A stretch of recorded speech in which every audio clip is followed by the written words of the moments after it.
जय महाकाल। मैं आचार्य पंडित अमित द्विवेदी अपने YouTube चैनल आद्या काली शक्ति साधना केंद्र में आप सभी शिष्यों का दर्शकों का स्वागत करता हूं।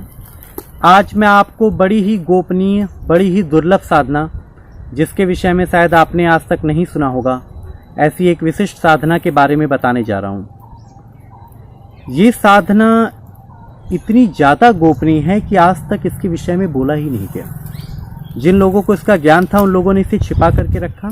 उन्होंने इसका प्रयोग किया गड़े हुए धन को देखने के लिए या छोटी मोटी समस्याओं को दूर करने के लिए। लेकिन ये साधना कितनी अधिक जटिल है, कितनी अधिक शक्तिशाली है, इसकी शक्ति सबसे विशिष्ट है और इसके लाभ सबसे अनंत हैं। असीम लाभ देने वाली ये साधना है जो जीवन में सारी बाधाओं का नाश कर सकती है। ऐसी साधना ये नौ नाग कन्या साधना है।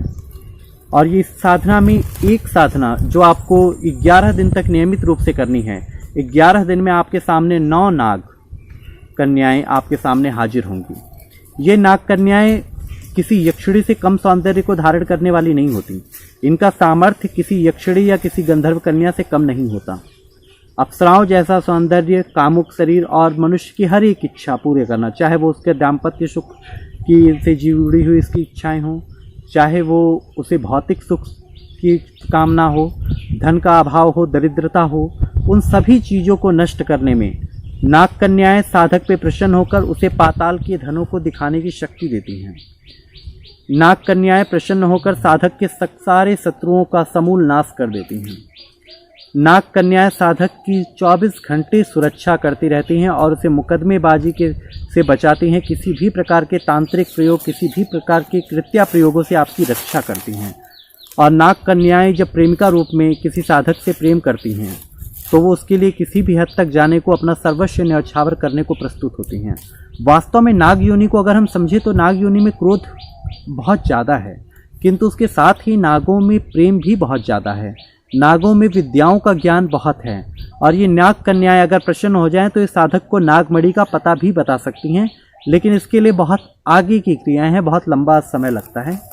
लेकिन फिलहाल जो उसके प्रारंभिक लाभ हैं वो आपको मात्र 11 दिन में प्राप्त हो जाएंगे। और 9वें दिन आपके सामने 9 नाग कन्याएं हाजिर होंगी।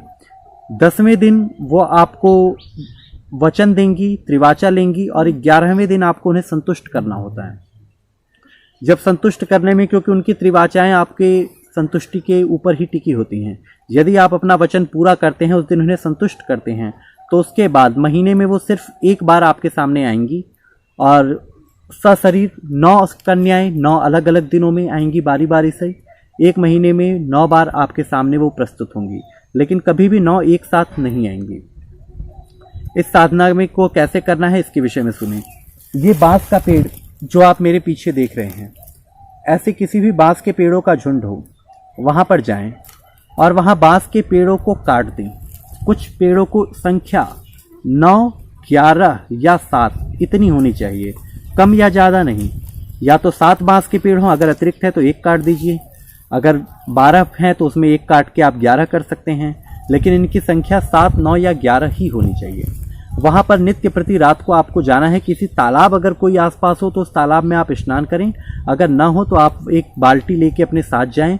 वहाँ जा कर के आप उस बाल्टी में थोड़ा सा कच्चा दूध 1 कटोरी के करीब मिलाएं और आप वहीं पे बांस के पेड़ के नीचे स्नान करें। स्नान करने के बाद शरीर पर वस्त्र धारण किए बिना, आपके शरीर पर एक भी वस्त्र नहीं होना चाहिए। एक भी वस्त्र का मतलब आपके यज्ञोपवीत भी नहीं। आपके शरीर पर कोई माला नहीं होनी चाहिए, कोई भी कवच रक्षा सूत्र नहीं होना चाहिए। पूर्ण रूप से संपूर्ण निर्वस्त्र होके, अगर स्त्री साधिका इसे कर रही हैं तो वो अपने सिर के बाल भी खोल करके रखेंगी। और अगर कोई ब्राह्मण इसे कर रहा है तो वो अपनी शिखा खोल देगा। उसके बाद वो बैठकर मेरे द्वारा बताए हुए मंत्र का काले आसन पर बैठ करके 51 माला नित्य प्रति जाप करेगा। और ये जाप आपको नियमित रूप से 11 दिन करना होता है। लेकिन सुरक्षा चक्र इस साधना में जरूर लगाएं। और ये तांत्रोक्त मंत्र है, इसलिए तांत्रोक्त सुरक्षा कवच के लिए आप ओम रम अग्नि प्रकाराय नमः इस मंत्र को 7 बार पढ़ के चक्कू से गोल घेरा खींच लें। तत्पश्चात आप इस मंत्र का जाप करें। ओम ह्रीं क्लीं ठम ठः नाग कन्याय आगच्छ आगच्छ स्वाहा। इस मंत्र की नित्य प्रति रुद्राक्ष की माला से 51 माला जाप करें। और ये 51 माला जाप पूरा होने के बाद आप वहीं बैठे बैठे 7 लौंग लेकर के एक साथ कपूर प्रज्वलित करें और उसके ऊपर 7 लौंगों को जलाएं और उसके ऊपर थोड़ा सा इत्र गिरा दें। इस साधना में पूर्ण रूप से ब्रह्मचर्य का पालन करें, तमोगुणी आहार बिल्कुल ना करें, गुटखा, शराब, बीड़ी, कच्चा प्याज, लहसुन, यहाँ तक कि काली उड़द की दाल वो भी आप खाने में इस्तेमाल न करें। साधना काल में किसी भी प्रकार से किसी स्त्री के संपर्क में ना आएं। जहाँ तक हो सके आप अपने ही हाथों से भोजन बनाकर खाएं। चाहे आपकी मम्मी हो, बहन हो, उनके हाथ से भी बना हुआ भोजन आप न खाएं। खुद ही भोजन नियमित करें। पूरी साधना काल में आप भूमि पर शयन करें और आपके शरीर पर एक काला रंग का वस्त्र हर समय जरूर होना चाहिए। रात्रि में आपको ये साधना करके आप अपने घर पे आ जाना है। घर पे आप आके कहीं भी एकांत जगह पर सो सकते हैं। साधना काल में एक बात का विशेष ध्यान रखें, कोई ताबीज या किसी प्रकार के रक्षा कवच का इस्तेमाल न करें, क्योंकि इसमें एक रुद्राक्ष की माला अभिमंत्रित करके गले में डाली जाती है। वो रुद्राक्ष की माला ही आपकी सुरक्षा करती है। और अगर आपको इस साधना से जुड़ी हुई कोई बात नहीं समझ में आई है या आप मुझसे जानकारी प्राप्त करना चाहते हैं तो आप मुझसे व्यक्तिगत रूप से संपर्क कर सकते हैं। जय महाकाल।